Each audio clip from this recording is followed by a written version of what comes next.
Coronavirus en Espagne, déconfiner trop vite serait impardonnable selon le Premier ministre Pedro Sánchez. Coronavirus en Espagne, déconfiner trop vite serait impardonnable selon le Premier ministre Pedro Sánchez. Le Premier ministre espagnol Pedro Sánchez a affirmé mercredi qu'un déconfinement trop précipité du pays serait impardonnable, en défendant au Parlement la nécessité de prolonger l'état d'alerte. Ignorer le risque de l'épidémie et lever l'état d'alerte de façon précipitée serait une erreur absolue, totale et impardonnable, a plaidé le socialiste devant les députés qui devraient voter dans la journée la prolongation pour 2 semaines de ce régime limitant strictement les déplacements, malgré l'opposition des conservateurs et de l'extrême droite. L'état d'alerte, qui a déjà été prolongé 3 fois et expire samedi à minuit, a permis à l'exécutif d'imposer le 14 mars un confinement des plus stricts qui a commencé à être assoupli depuis la fin du mois d'avril. Retrouver tout notre dossier sur le coronavirus selon le nouveau bilan publié mercredi par le ministère de la Santé et qui confirme le net ralentissement de l'épidémie. L'Espagne a recensé 244 morts du coronavirus en 24 heures, un rebond après 3 jours sous la barre des 200. Au total, le nombre de décès s'élève à 25 857, tandis que le nombre de cas confirmés a dépassé les 220 000 dans l'un des pays les plus touchés au monde par la pandémie.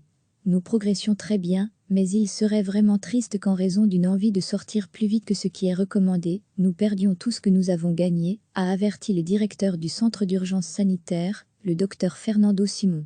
Après avoir autorisé les promenades des enfants fin avril, puis les sorties des adultes notamment, pour faire du sport le week-end dernier, le gouvernement a prévu de lancer lundi une nouvelle phase du plan de déconfinement, qui doit s'étaler jusqu'à fin juin. Les restrictions seront de moins en moins sévères, mais il y aura encore des restrictions et ces restrictions nécessitent l'état d'alerte pour être appliqué, a défendu Pedro Sánchez, qui s'est assuré une majorité de vote, avec le soutien des libéraux de Ciudadanos et des nationalistes basques. Sa gestion de la crise est sévèrement critiquée par le Parti populaire, première force d'opposition de droite, ainsi que par l'extrême droite et les indépendantistes catalans, qui considèrent que le gouvernement fait un usage excessif de ce régime d'exception. Recevez chaque matin l'essentiel de l'actualité. Le Premier ministre espagnol Pedro Sánchez a affirmé mercredi qu'un déconfinement trop précipité du pays serait impardonnable, en défendant au Parlement la nécessité de prolonger l'état d'alerte. Ignorer le risque de l'épidémie et lever l'état d'alerte de façon précipitée serait une erreur absolue, totale et impardonnable, a plaidé le socialiste devant les députés qui devraient voter dans la journée la prolongation pour 2 semaines de ce régime limitant strictement les déplacements, malgré l'opposition des conservateurs et de l'extrême droite.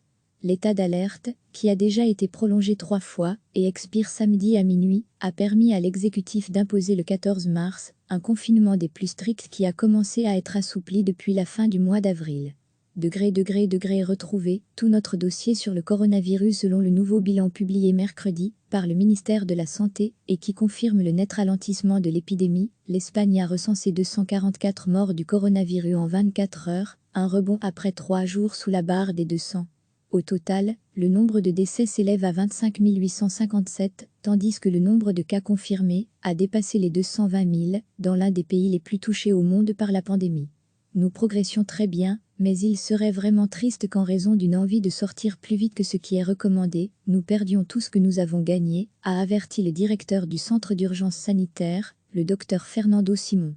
Après avoir autorisé les promenades des enfants fin avril, puis les sorties des adultes notamment, pour faire du sport le week-end dernier, le gouvernement a prévu de lancer lundi une nouvelle phase du plan de déconfinement, qui doit s'étaler jusqu'à fin juin. Les restrictions seront de moins en moins sévères, mais il y aura encore des restrictions et ces restrictions nécessitent l'état d'alerte pour être appliqué, a défendu Pedro Sánchez, qui s'est assuré une majorité de vote, avec le soutien des libéraux de Ciudadanos et des nationalistes basques. Sa gestion de la crise est sévèrement critiquée par le Parti populaire, première force d'opposition de droite, ainsi que par l'extrême droite et les indépendantistes catalans, qui considèrent que le gouvernement fait un usage excessif de ce régime d'exception. Cliquez sur s'abonner pour recevoir les dernières nouvelles.